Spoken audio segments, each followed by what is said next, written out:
Well, it was some good, it was some bad, and it was some ugly. When we come up with the Browns post game right here on the UCSS network, I'll let you know why exactly the Cleveland Browns, in some regards, can be in a lot of doggone trouble if they don't figure this out. And soon, we'll do it next on the Ultimate Cleveland Sports Show. It's the Ultimate Browns.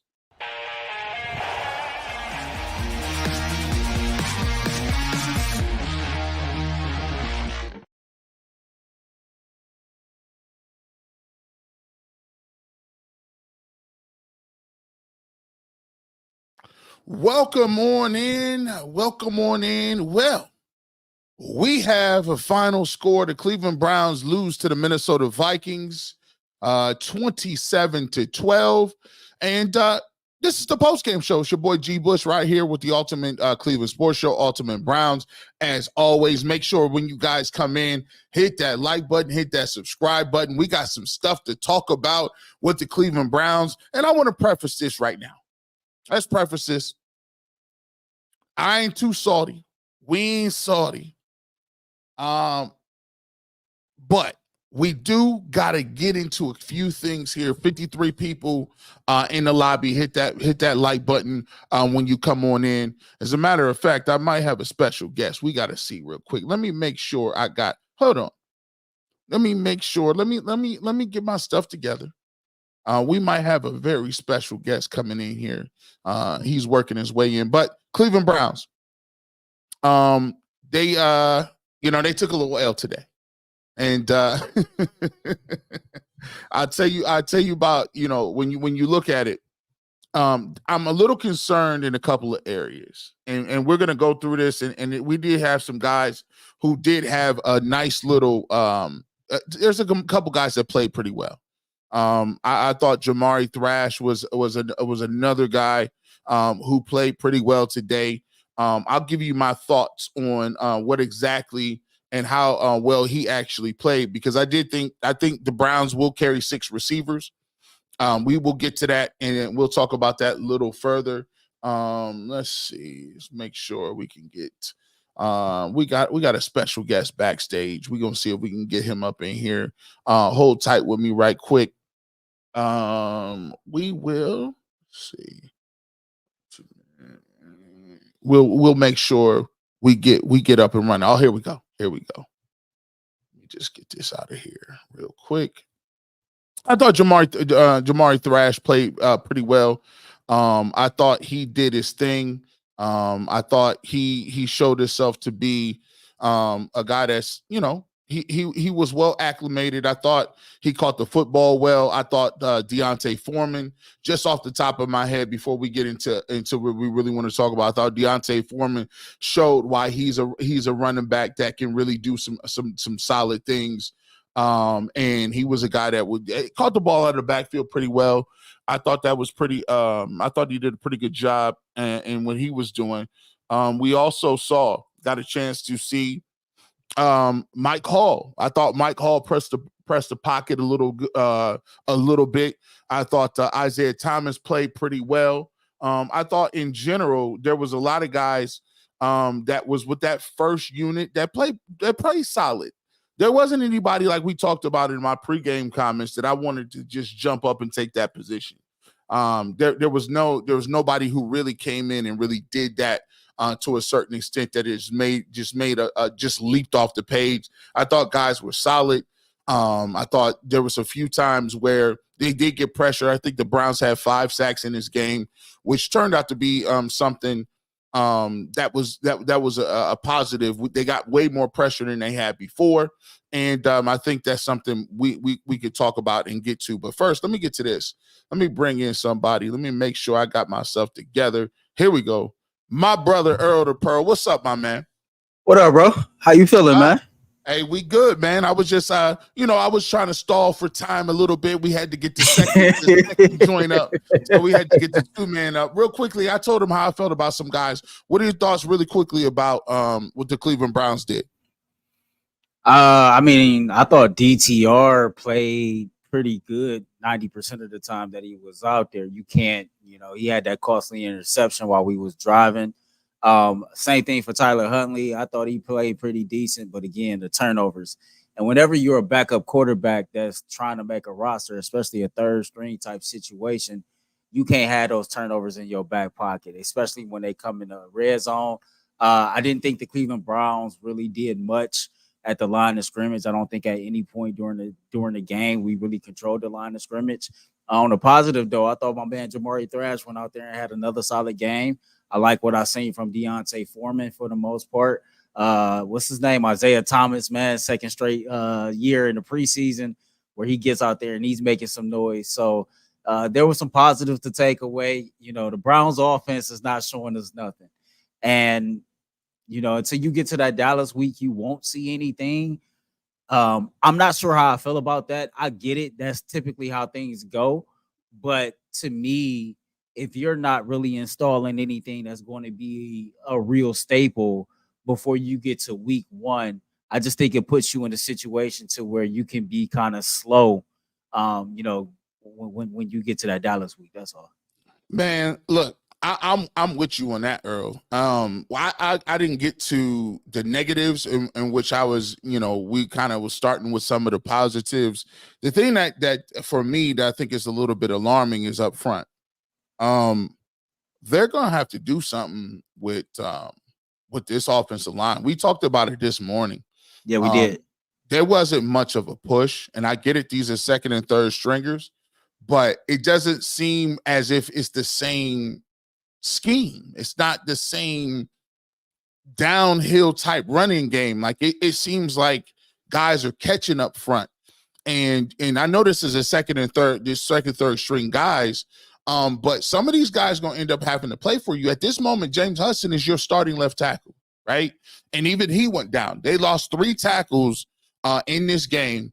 And I'm looking at it from a standpoint of that we asked this morning, are we going to have to go out and make a trade? And I think that's unequivocally yes after I saw what I saw today. That is a yes and a double yes. Yeah, I mean, because we really don't know what the situation is with Jed Wills. Kevin Stefanski is being tight-lipped with that. He not telling us too much. We don't know when Jack Conklin will be ready. As you alluded to, James Hudson went down, and we had our concerns about James Hudson before he even got hurt. So it's not like that a healthy James Hudson, we was really confident going into the season. You know, there's been a lot of talk about the Browns offensive line really not being that good, not being that consistent. You know, I ran Cleveland Browns weekend this morning. I ran an interview with Joe Bitonio, and he talked about the continuity and the importance of the continuity when it comes to, I want to make sure that I'm lining up every practice rep against a guy that I know that's going to be starting next to me come Sundays for whatever reason, whether it be due to injury or, you know, taking some precautionary type measures so players won't get hurt. That hasn't been the case with the offensive line. And it's shaky right now, right? And everybody talk about this being a make or break season. And, you know, it's all about keeping Ford upright. We got a quarterback that's coming off of a major shoulder injury, a shoulder injury that's unique to the NFL. And we're talking about his blind side not being able to be protected. So, you know, Andrew Berry got to start working the phones. He got to start seeing what's out there because, woo. Like right now, right now, I'm not, and listen, shout out to D Lee Crypto. Yeah, you get that shout out, man. We appreciate you. We was pulling up.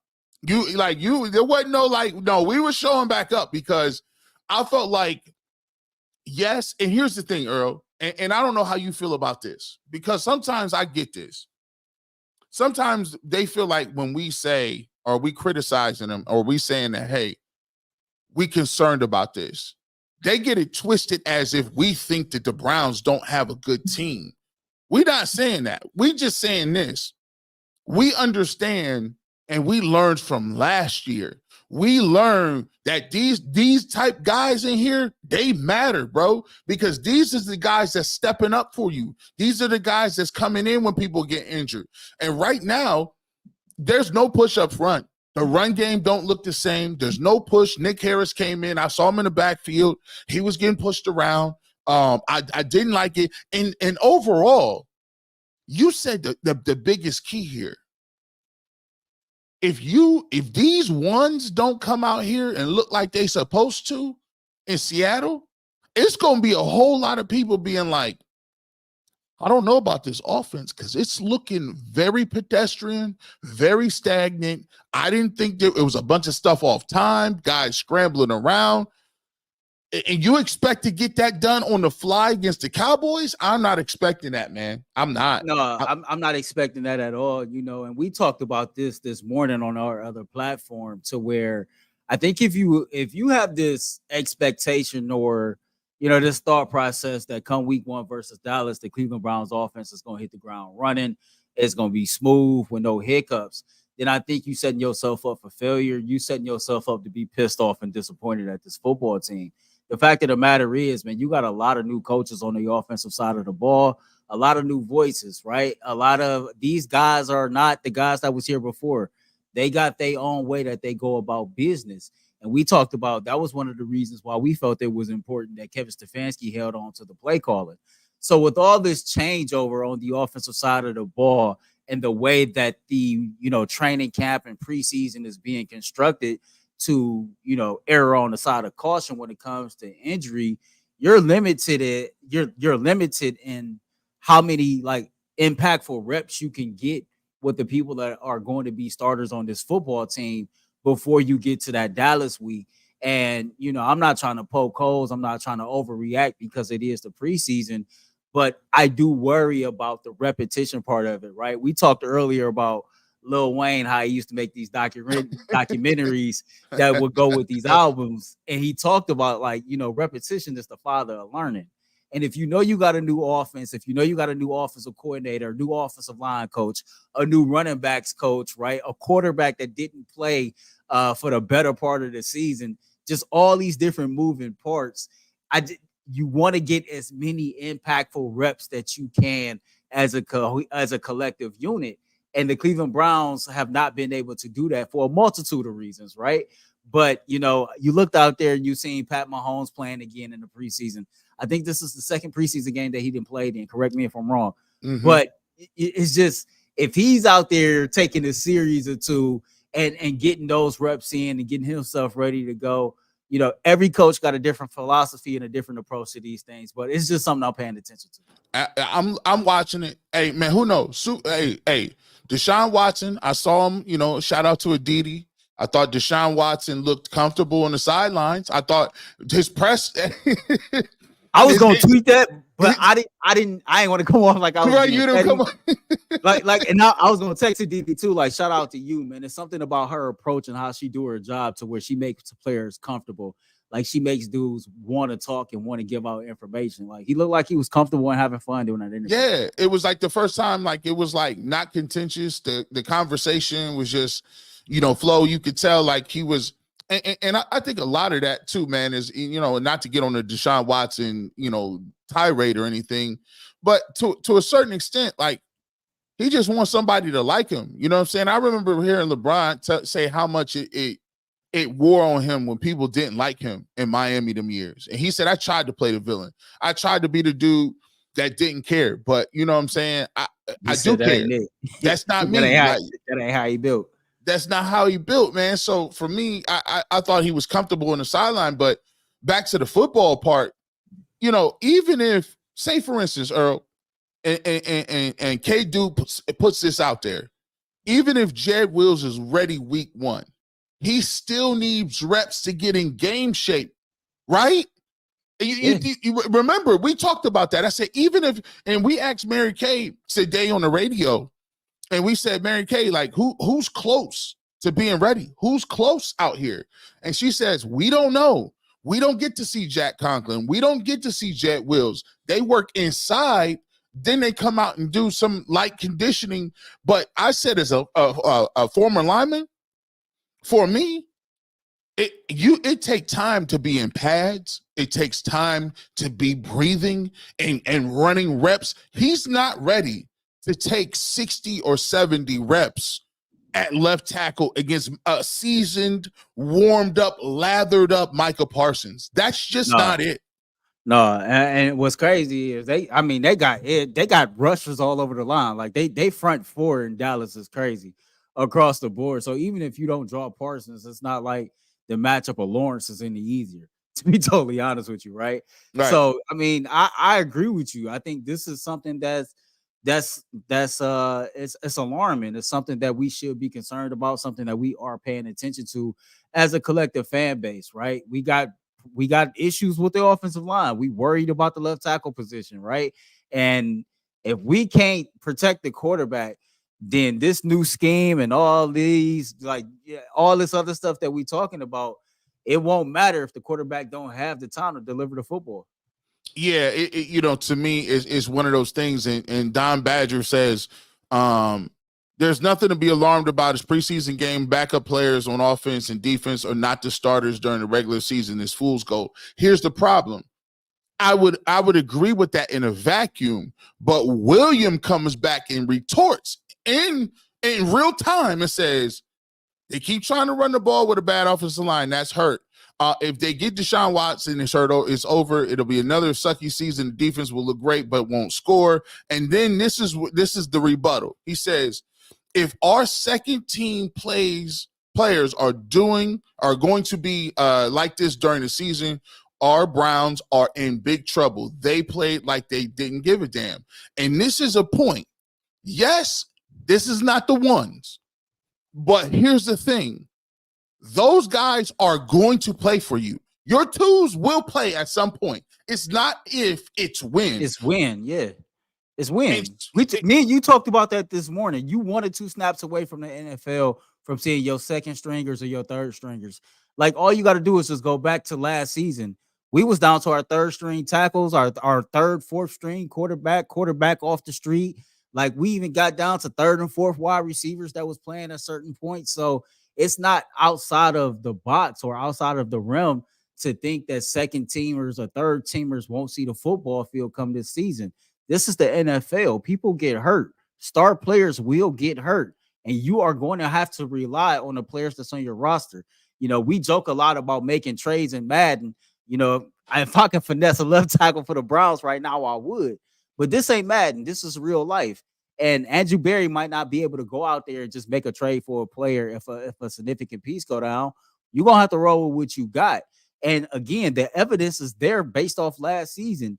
You need to make sure that the depth on your roster is quality. And I think the fans that's looking at this and not impressed with what they see, they have a right to not be impressed with what they see right now. It is preseason. It's not something to overblow, but I think we would be doing it a disservice if we didn't point out, hey, right, we need the backups to step up and play a little bit better, because us in Cleveland, we know that we are hit away from seeing these backups and relying on them to help this team win games. Would you listen and put it in the chat too? Put this in the chat. Was you a little did you think Cedric Tillman was gonna play today? I did. I did. I was kind of shocked that he didn't play. But that says a lot about his roster spot is clearly secure. Yeah, he's clearly in there. It's funny because of the receivers that played today. Jamari Thrash, his roster spot is secure, but the Browns gonna keep what, 6? I think they got 6. 4 to 6. I can't. And here's the thing too. How many running backs is they keeping? If say for instance Chubb, right? Mm-hmm. If Chubb is on and even if he's just off the pup list, that's Chubb. Would you say? It's Chubb, Ford, Freeman. Yep. Hines. Then it comes down to Hines or Strong.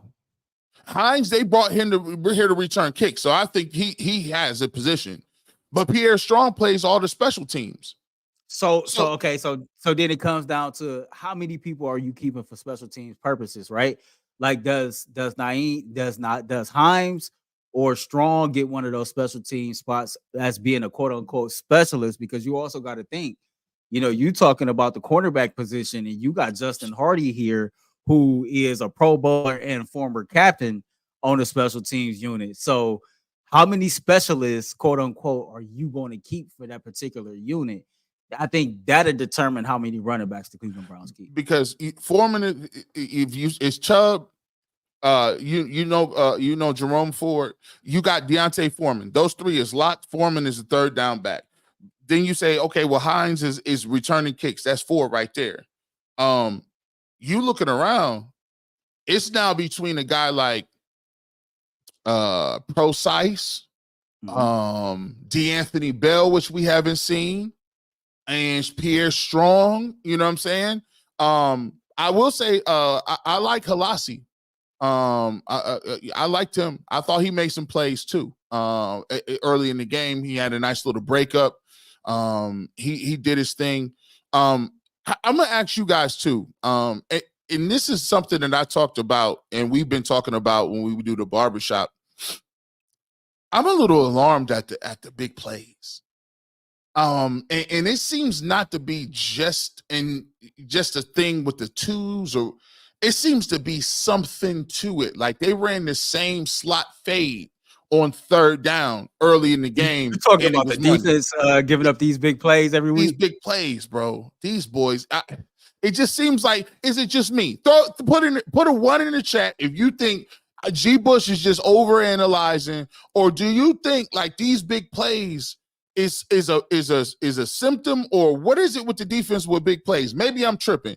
Put a one if you think the big plays is kind of bad, and put a two if you like, nah, G. Bush, you just being the Duke and knee jerk. Throw it in there. I think it'll be mixed, because I could go back to last season, even in the game, some of the games that we won, it'd be like, damn.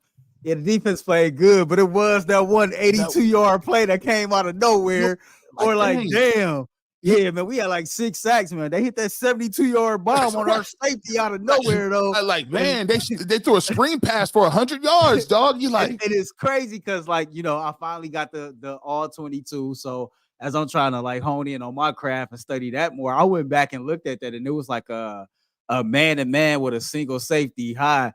How you end up in man-to-man with Ronnie Hickman up against a wide receiver, I don't know, but that was god awful. And yeah, they got beat for a big long touchdown again today. So that's something that they're gonna have to correct, man. But this defense is it plays at a high pace with a lot of intensity. They take a lot of chances, man. And when you play with that high of a motor, sometimes you do make yourself subject to giving up the big play. Like, I guess you got to take the bad with the good in this situation, but it do be like, man, damn. And I know the fans be thinking the same thing. Like, yeah, man, that defense played good, but that 64-yarder was ugly. Adam Wareheim says, I have no concern about the offense. It's preseason. For me, preseason is for backups. I don't care about TDs and the score. Look, I always push back. Like, don't we have to push back? Like, don't we have to say we had PJ Walker starting last year, and you can say we had the injury bug? I'm sitting here telling you now, injuries, when you playing that many games, Earl, you're going to miss 3 to 4 games. It just is what it is. Like, we used to trip on Denzel Ward all the time. But, these guys playing these many games, especially during all year, these guys going to miss time. So it's not as if there's a outlier that last year was somehow, something that was an anomaly. No, this is regular business. It's regular business right now. Yeah, I mean, Adam got a right to his opinion. For him, it's preseason and his backups. Like no shade to Adam. Like, that just sounds so cliche. That sounds like something that we hear from commentators and fans every other year. Just preseason, they just backups. But again, this is the NFL. And if you go look at how many players that the Cleveland Browns pay a lot of money to that ended up on injury reserve for the season last year, I think you would put more emphasis on making sure that you got quality backups and that the backups is out there performing. I think that when you also say that it's preseason and they're just backups, I think you're doing those backups a disservice, because you have to understand those backups are trying to be employed, whether it be with the Cleveland Browns or with somebody else. And so you better believe that they go on out there playing hard with max effort and trying to make this team or another team. They understand what type of time they on. They understand the temperature in the room. No, they are not starters, but they still got a family to feed, and they still got a roster spot that they're trying to earn. I just wouldn't be so quick to like just just shut it down to it just being backups in the preseason when we know damn well players get hurt every single week. Well, let's take a look at our poll question. Ain't even no poll question. We just got the numbers right here.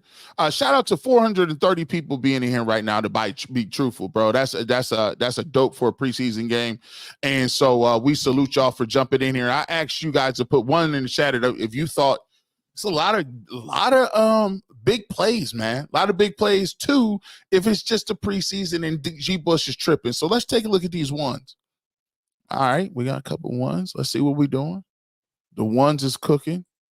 All right, here we got 1-2s. We got 1-2. Here we go.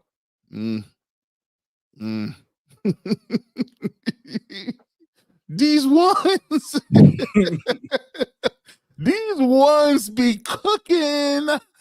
Yeah.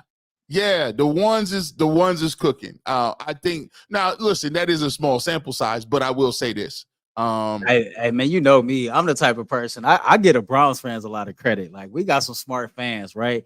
And the thing about our fan base is they die hard. So they see the same things you see. They watch every single game. We probably got Browns fans that go back and watch the same game 3 or 4 times before we get to the next one. Yep. Right. So they peeping everything that you peeping. I don't think people are over exaggerating, right? We having a conversation about week 2 of the preseason. That's what we should. And nobody taking it too serious now. You come out there September 8th and you look like that. Right.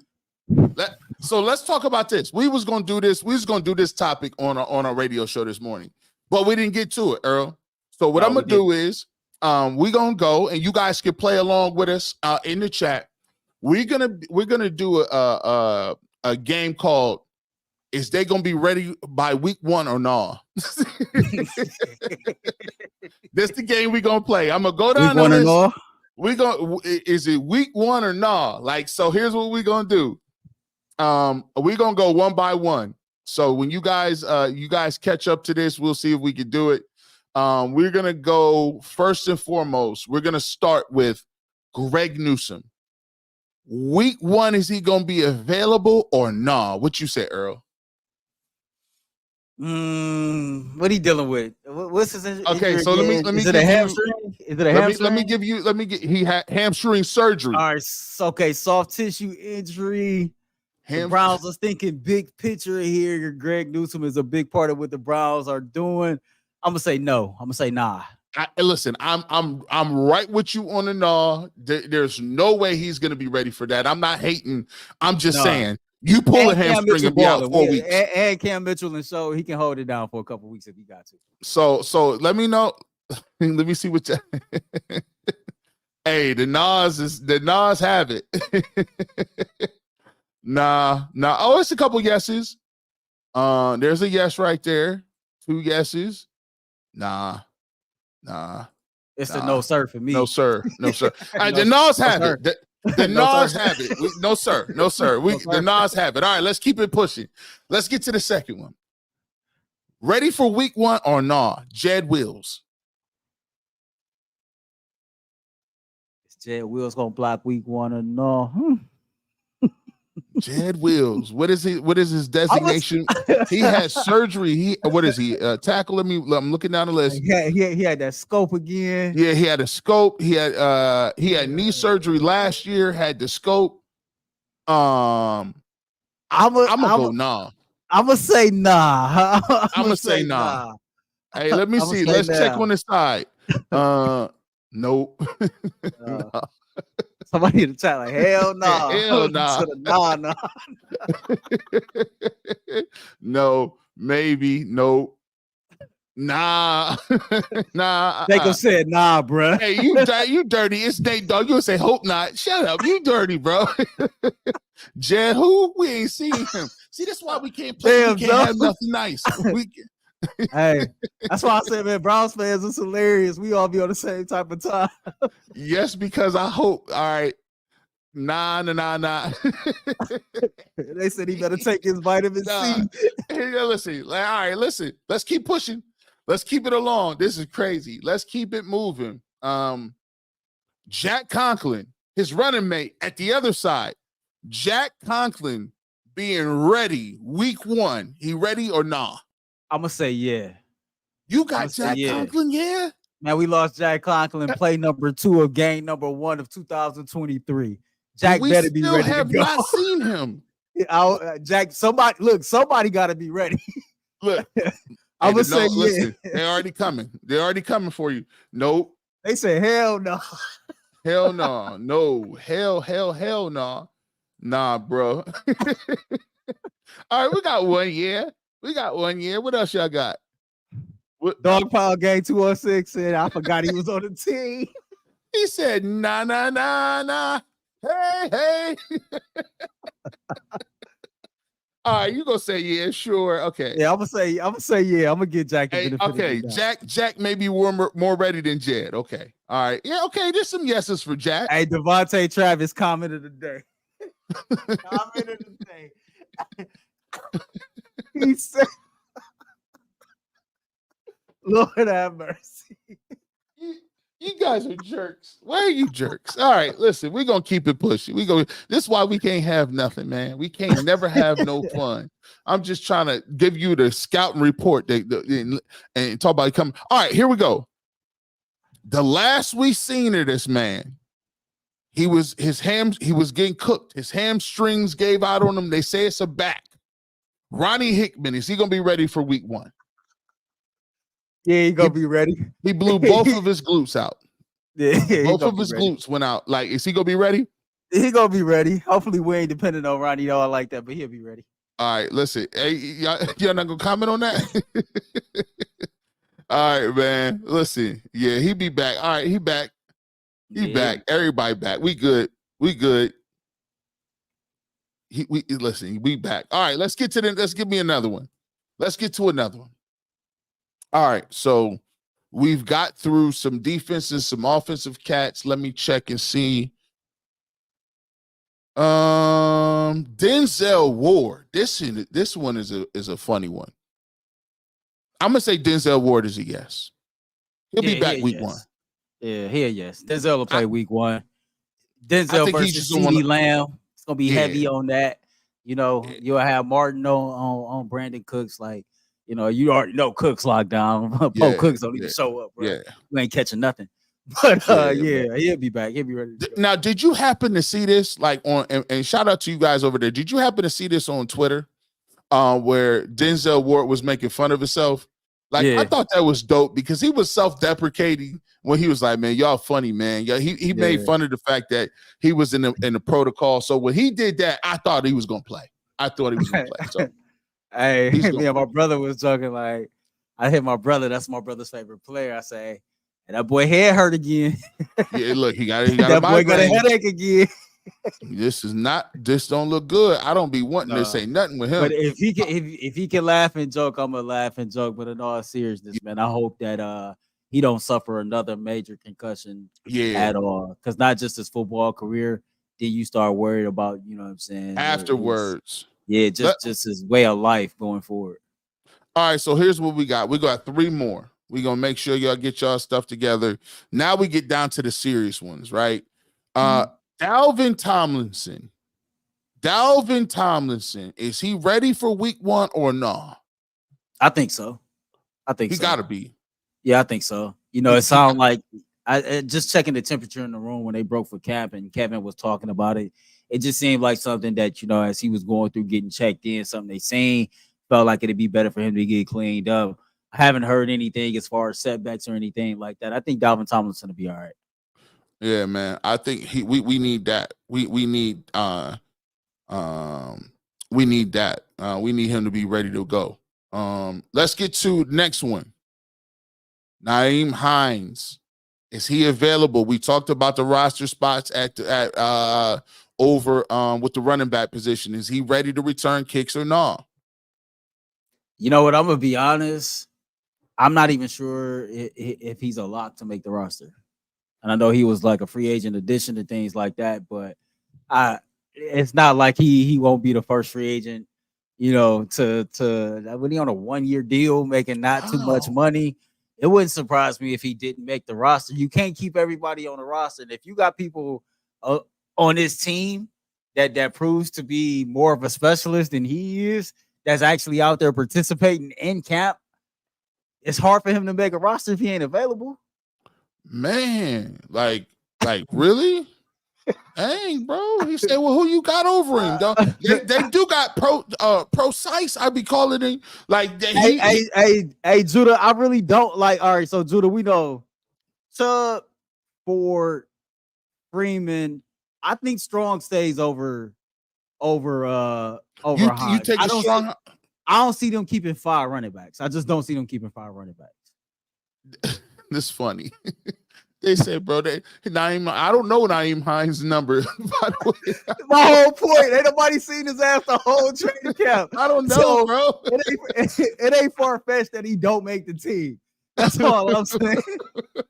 That's crazy. I'm like, that was crazy. I's better than all of them except Chubb. Somebody say, I don't know the jersey number. That was wild. I'll give it to you, man. That's his name. Let's get now. Listen, you guys got to give me this one.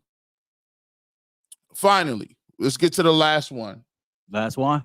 Nick Chubb, week 1. I need everybody in on this one. Chubb, and it's too many. It's too many of y'all that can't listen. Nick Chubb, is Nick Chubb going week 1 or nah? First of all, shout out to Nick Chubb, man. My cousin did this ensure our kids back to school kickball tournament at this park off of Lexington last week. And Nick Chubb actually signed a jersey that we gave away at a raffle. All you had to do was come down to the park, sign up to do this insurance survey. You enter the raffle to get the Nick Chubb jersey. He also took a picture with my baby cousin Hendrix. So Nick Chubb is actually the across the street neighbor of my cousin's mother-in-law, and he comes over, have dinner with the family sometimes. So shout out to Nick Chubb. But to answer your question, hell yeah, he gonna be back week 1. I told you this a couple weeks ago, G, maybe a month ago, and I stand on it. Nick Chubb signed a new contract that was restructured with a lot of incentives, right? And to me, a player don't sign an incentive-laced contract unless he know internally he can hit those marks. And for Nick Chubb to hit those marks, he got to be ready to rock week 1. There's nothing that makes me believe he won't be ready to go week 1 against the Dallas Cowboys. It's who Nick Chubb is, right? Like he walks around with that chip on the shoulder. We talk about athletes hearing the noise. My man, I heard the noise about how his career might be over, how he might not be available to the end of the season and all that good stuff. Like this is going to be a special story. You looking at the comeback player of the year for 2024. Here's what I'll say. I might change my mind on that. I've been saying no for the longest. He might come back.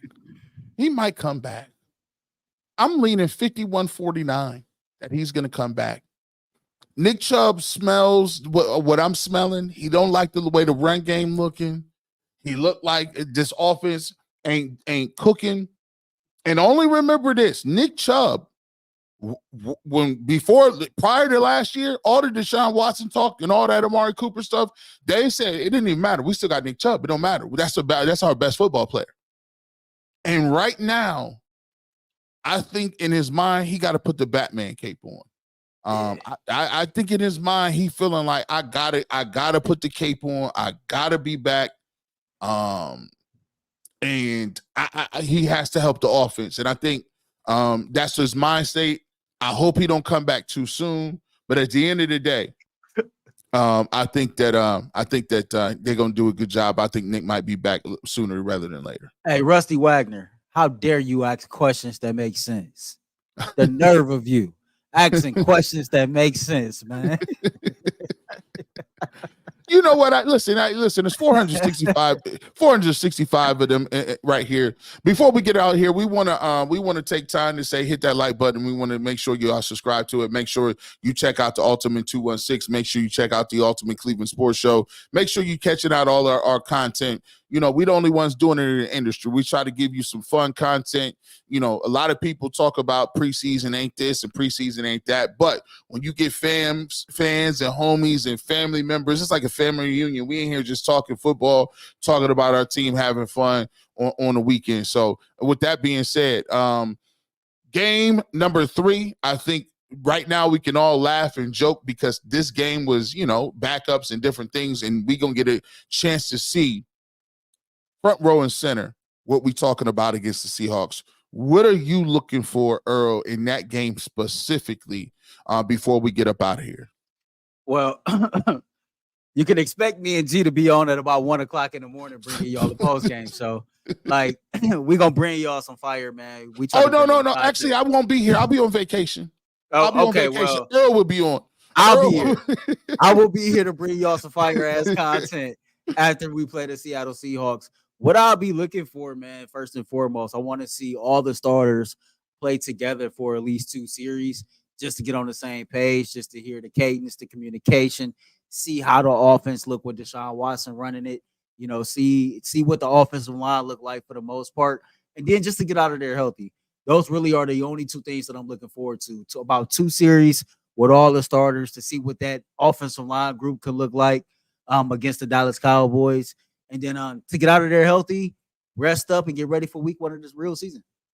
Yeah, listen, I'm looking to get a couple series in. I would like to see a optimum. If I could get Deshaun Watson to get a couple of long drives, maybe in the game, come out of the game, he's 12 of 17, 140 yards, touchdown. 2 drives, maybe we could get field goal, maybe we score, get some points on the board. I want to see him crisp. I want to see the offense look a lot better. I want to see guys like Jerry Jeudy possibly catch the ball. I want to see David Njoku that setup.